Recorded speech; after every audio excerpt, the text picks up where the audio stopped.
Vanessa, put that phone away and help me with the gravy. My stepmother Claire snapped from across the kitchen, her voice sharp enough to cut glass. I looked up from my college textbooks scattered across the counter, where I had been studying between helping with Thanksgiving preparations.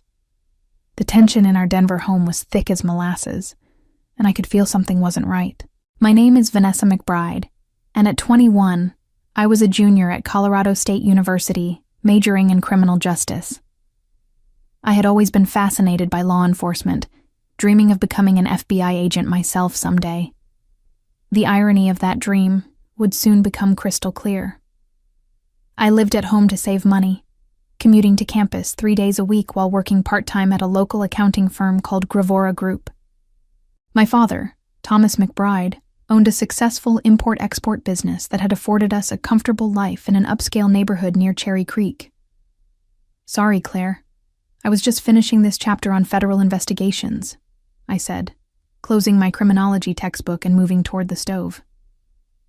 The smell of turkey and stuffing filled the air, but underneath it all was an undercurrent of anxiety I couldn't shake. Always with your nose in those books, Claire muttered, her perfectly manicured nails clicking against the wooden spoon as she stirred. Your father works hard to provide for this family. The least you could do is show some appreciation during the holidays. I bit my tongue. Claire had married my father 3 years ago, 6 months after my mother died in a car accident. She was only 15 years older than me, and she never let me forget that she was now the lady of the house. My father seemed different since their marriage. More secretive, more paranoid, taking calls at odd hours and disappearing for mysterious business trips. Where is Dad anyway? I asked, glancing at the clock. It was nearly 4 p.m. and our guests would arrive soon. He had to take an important call in his office. Something about a delayed shipment from overseas, Claire replied, but her voice wavered slightly. You know how demanding his clients can be. Through the kitchen window, I noticed a dark sedan parked across the street that I didn't recognize. It had been there all morning, and something about it made my skin crawl. Call it intuition, or maybe all those criminal justice classes were making me paranoid, but I had the distinct feeling we were being watched. The car's tinted windows revealed nothing, but I could sense eyes on our house. My phone buzzed on the counter, and I glanced at it quickly before Claire could scold me again. Unknown number. I almost ignored it, but something compelled me to look. The message made my blood run cold. Walk away immediately. Say nothing to anyone at the table, especially your father. Growing up, I had always idolized my father. Thomas McBride was a self-made man who had built his import business from nothing after emigrating from Ireland in his 20s. He taught me about hard work, integrity, and standing up for what was right. At least that's what I believed until recently. Over the past few months, I had started noticing strange inconsistencies in his stories. Business meetings that ran until 3 a.m. Phone calls where he spoke in hushed tones about packages and deliveries.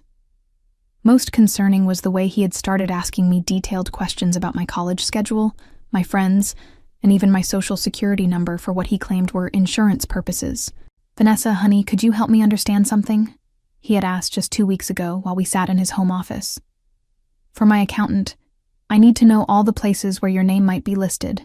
You know, bank accounts, credit cards, any business associations. At the time, I thought it was odd but harmless. Now, staring at that cryptic text message, every strange conversation came flooding back. The way he insisted I apply for a business credit card for emergencies. How he had me sign papers that he said were for college loan applications, but never let me read carefully. The way his business partner, Victor Kozlov, always looked at me with an uncomfortable intensity whenever he visited our house. Claire continued bustling around the kitchen, but I noticed her hands were shaking as she arranged the dinner rolls. She kept glancing toward the hallway that led to my father's office, where I could hear his muffled voice behind the closed door. His tone was agitated, urgent. Claire, I said quietly, is everything okay? You seem nervous. She whirled around, her face pale.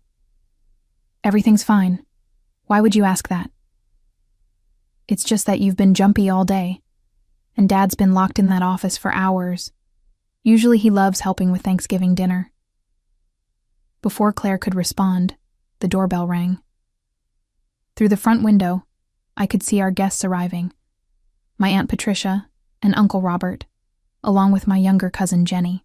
Normal family members with normal lives who had no idea what kind of storm was brewing in our house. My phone buzzed again. Same unknown number. "FBI agents are in position. When I give the signal, go to your room immediately. Do not warn anyone. Your life depends on it." My hands started trembling as I read the words. FBI agents? What could they possibly want with our family? I looked around the kitchen with new eyes, suddenly seeing everything differently. The expensive renovations my father had done last year. The new cars. Claire's designer clothes and jewelry. Where was all this money really coming from? Through the kitchen window, I noticed 2 more cars had appeared on our street. People in dark clothing were walking casually along the sidewalk, but their movements seemed too purposeful, too coordinated. My criminology training kicked in, and I recognized the signs of a tactical operation unfolding. Whatever was about to happen, I realized I was standing in the center of it. The front door opened, and the house filled with the cheerful voices of my relatives. Aunt Patricia swept into the kitchen with her usual warmth, carrying a homemade pumpkin pie and chattering about traffic on the highway. Uncle Robert followed behind her, already loosening his tie and commenting on how delicious everything smelled. My cousin Jenny, who was 17 and perpetually attached to her phone, gave me a quick hug before disappearing into the living room. "Vanessa, dear, you look pale," Aunt Patricia said, studying my face with concern. "Are you feeling all right?" "Just tired from school," I managed to reply, but my voice sounded strange even to my own ears. The text messages had shaken me more than I wanted to admit. I kept glancing toward the window, trying to spot the surveillance vehicles without being obvious about it. My father finally emerged from his office, his face flushed and his hair slightly disheveled. He was putting on his best jovial host performance, but I could see the tension in his shoulders and the way his eyes kept darting toward the windows. "Patricia, Robert, so good to see you," he boomed, embracing my aunt with what seemed like forced enthusiasm. "I was just finishing up some urgent business calls. You know how it is in the import game. The world never sleeps." "Oh, Thomas, surely you can take 1 day off for family," Aunt Patricia chided gently. Of course. Business is done for the day," he replied, but I noticed his phone was still clutched tightly in his hand. As we all gathered around the dining room table, I tried to act normal while my mind raced. The elegant table setting looked the same as every other family gathering, but everything felt surreal. The crystal glasses caught the late afternoon light, the china plates gleamed, and the golden turkey sat proudly in the center of the table. Yet underneath this picture of domestic perfection, I sensed something sinister lurking. My father said grace, his voice steady and familiar, but I found myself studying his face instead of bowing my head. When had the laugh lines around his eyes started looking more like worry lines? When had his smile begun to seem practiced rather than genuine? "Let's start with what we're all thankful for this year," Claire announced, cutting into the turkey with practiced precision. "Thomas, why don't you begin?" My father cleared his throat and lifted his wine glass. "I'm thankful for my beautiful family, for another successful year in business, and for the opportunities that lie ahead." The way he emphasized opportunities sent a chill down my spine. My phone, which I had discreetly placed on my lap, buzzed with another message. "Now, go to your room. Do not look back. Do not warn anyone." I felt my heart hammering against my ribs as I made a decision that would change everything. I pushed back my chair and stood up, my legs feeling unsteady beneath me. "I'm sorry, everyone. I need to run upstairs for a moment. I think I left something on in my room." Vanessa, the dinner just started," Claire protested, her fork suspended halfway to her mouth. Whatever it is can wait. It'll just be a quick minute, I said, forcing a smile that felt like plastic on my face. I promise. I walked toward the staircase as casually as I could manage, but every step felt weighted with significance. Behind me, I could hear my family resuming their conversation, Aunt Patricia asking about Jenny's college applications, and Uncle Robert commenting on the football game. Normal family chatter that seemed to belong to a different universe than the one I was suddenly inhabiting. As I reached the top of the stairs, I heard the unmistakable sound of car doors slamming outside. Not just one or two, multiple vehicles arriving simultaneously. Through the upstairs hallway window, I could see dark SUVs positioned strategically around our neighborhood. Men and women in tactical gear were moving with practiced precision, surrounding our house. My phone rang, making me jump. The same unknown number that had been texting me. "Hello?" I whispered, my voice barely audible. "Vanessa McBride?" The voice was crisp, professional, female. "Yes."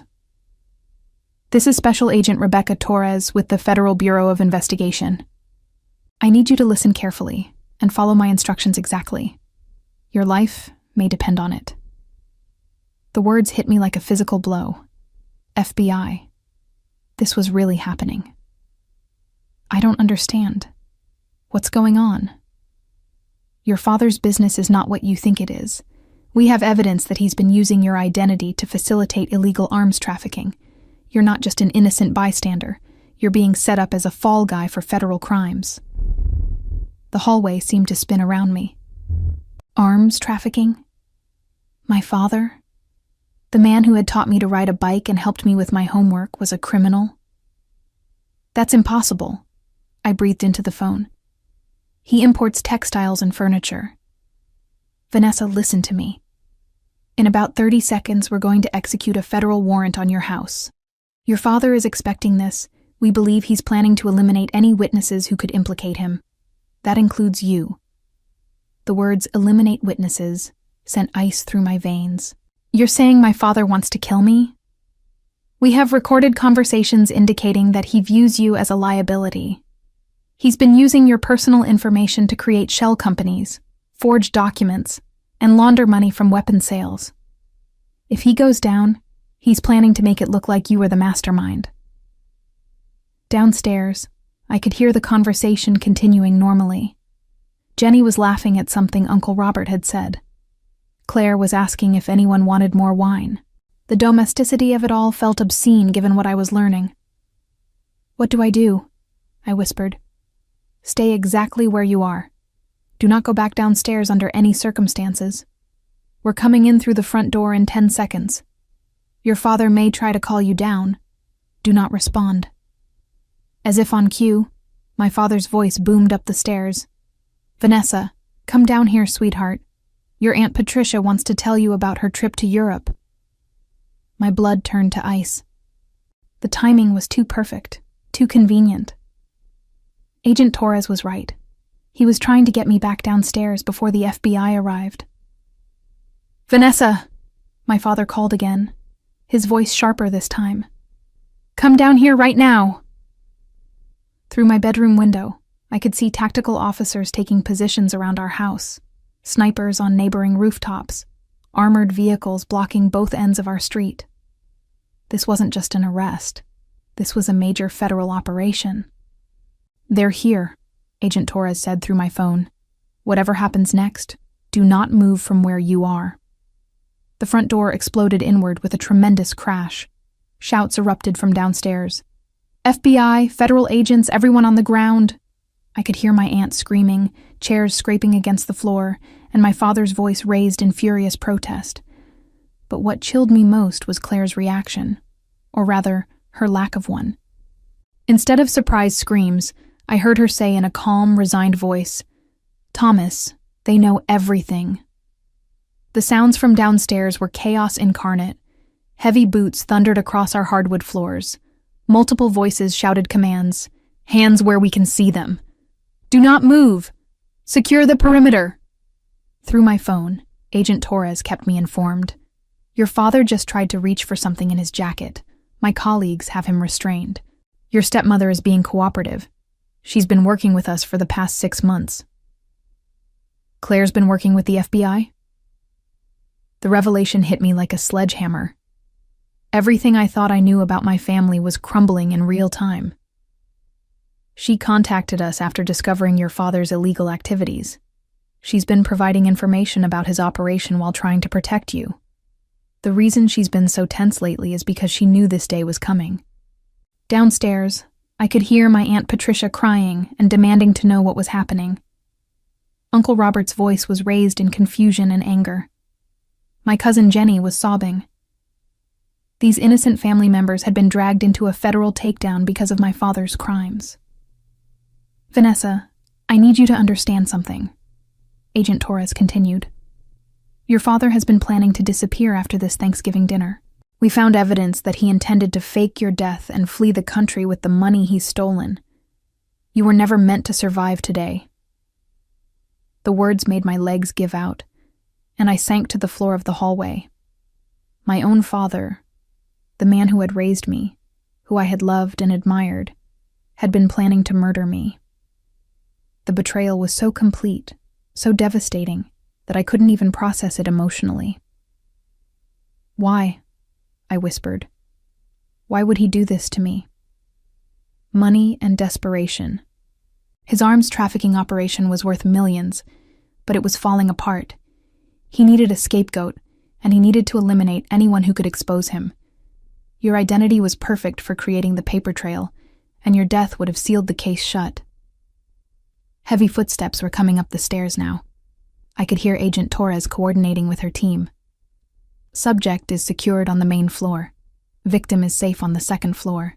Moments later, a woman in FBI tactical gear appeared at the top of the stairs.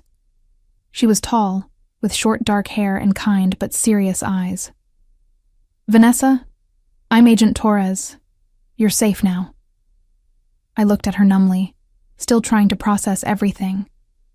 My aunt and uncle, are they okay? They're fine. Confused and scared, but unharmed. They had no knowledge of your father's activities. We're getting statements from them now, and then they'll be free to go. What about Claire? She's been invaluable to our investigation. Without her cooperation, we might not have been able to save you in time. Agent Torres helped me to my feet. She genuinely cares about you, Vanessa. That's why she risked everything to help us. From downstairs, I could hear my father's voice, no longer the warm paternal tone I knew, but cold and calculating. You have nothing concrete. Everything you think you know is circumstantial. Then I heard Claire's voice, stronger than I had ever heard it. Thomas, stop. They have the recordings. They have the financial records. They have everything. You recorded me? My father's voice was filled with rage and disbelief. You treacherous. I protected your daughter, Claire shot back. Something you were never willing to do. Agent Torres looked at me with sympathy.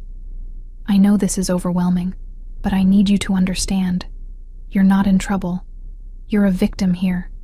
However, we're going to need your help to make sure your father pays for what he's done. Agent Torres led me downstairs, where the scene looked like something from a crime drama. FBI agents were photographing everything, bagging evidence, and coordinating through their radios. My aunt and uncle were seated on the living room couch, looking shell-shocked, but physically unharmed. Jenny was clinging to her mother, tears streaming down her face. My father sat in a chair near the dining room table, his hands zip-tied behind his back. When he saw me coming down the stairs, his expression shifted from anger to something that looked almost like relief. Vanessa, thank God you're safe, he said, his voice taking on that familiar paternal warmth. These agents have made some terrible mistake. I can explain everything. But I could see right through him now. The performance was flawless. The concerned father, the innocent businessman caught up in a misunderstanding. If I hadn't heard Agent Torres's explanation, if I hadn't seen the tactical operation unfold, I might have believed him. Don't, I said quietly. Just don't. His mask slipped for just a moment, and I saw something cold and calculating in his eyes. This was the real Thomas McBride, not my loving father, but a criminal who had been willing to sacrifice his own daughter to save himself. Claire approached me cautiously, her face streaked with tears. "Vanessa, I'm so sorry. I wanted to tell you everything, but the FBI said it was too dangerous. He was monitoring your phone, your email, everything." "How long have you known?" I asked her.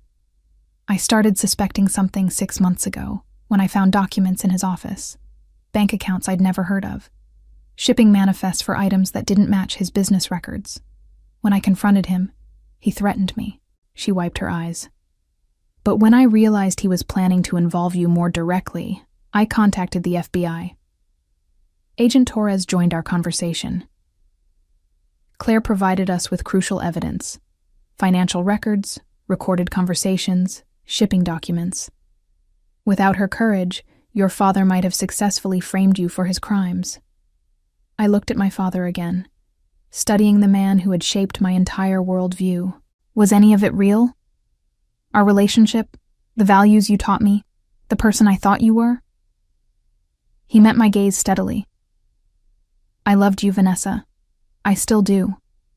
But love doesn't pay for college tuition or keep a roof over your head. I did what I had to do to provide for this family." "You were going to kill me," I said flatly. For the first time, his composure cracked completely. "It wouldn't have been personal. It would have been quick, painless. You would have died believing your father loved you." The casualness with which he discussed my planned murder was more chilling than any rage could have been. This wasn't the man who had raised me. Or maybe it was, and I had never really known him at all. Agent Torres stepped forward. "Thomas McBride, you're under arrest for conspiracy to commit murder, international arms trafficking, money laundering, identity theft, and violation of federal firearms statutes." She began reading him his rights as other agents prepared to transport him. As they led him toward the door, my father turned back to me one last time. "I'm sorry it came to this, Vanessa. I truly am. But you'll understand someday. Family isn't always enough." "You're right," I replied, surprising myself with the steadiness in my voice. "Family isn't always enough. But love should be. And real love doesn't involve murder." The look of genuine surprise on his face was the last thing I saw before the agents took him away. 6 months later, I sat in a federal courthouse in downtown Denver, watching my father's defense attorney make one final, desperate argument to the jury. The evidence against him was overwhelming.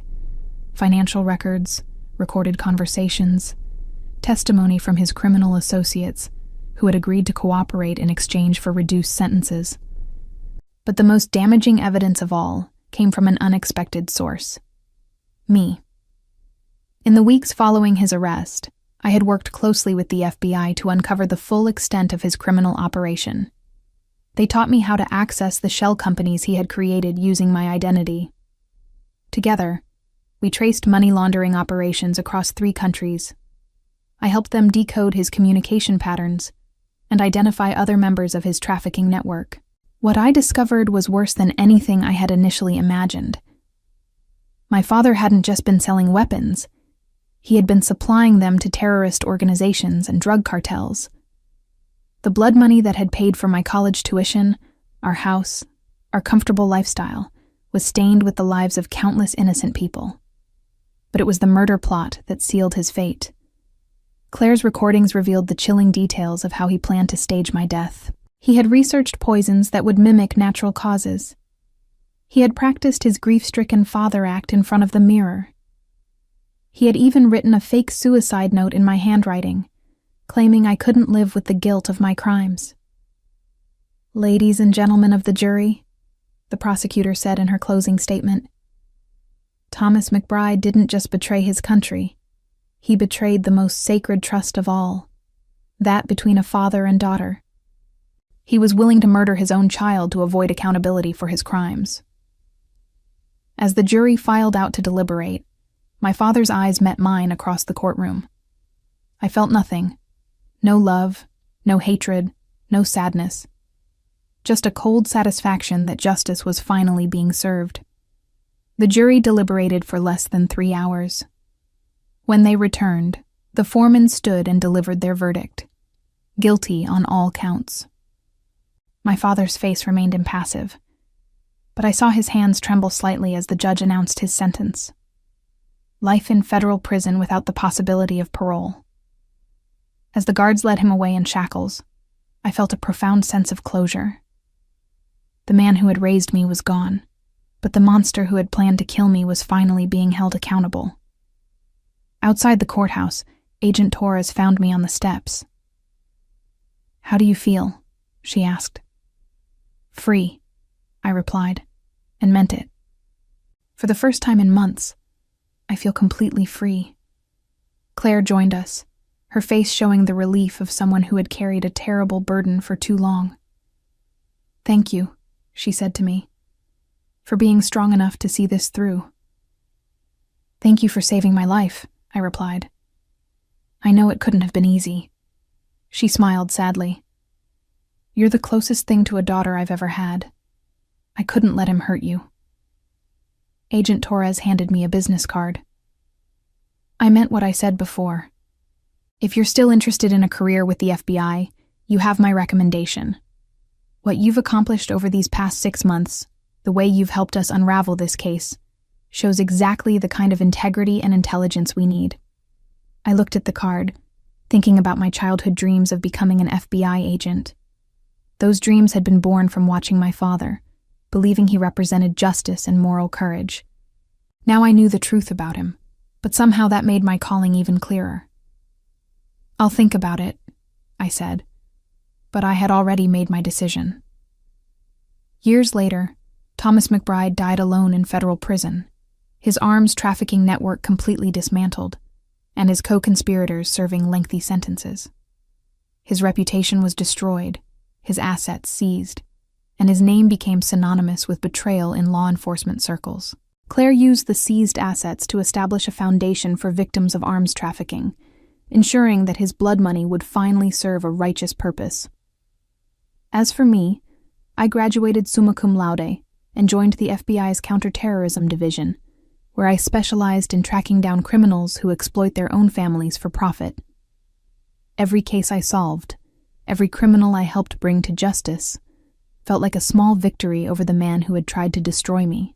The revenge I had sought wasn't just personal. It was a commitment to ensuring that no other child would suffer what he had planned for me.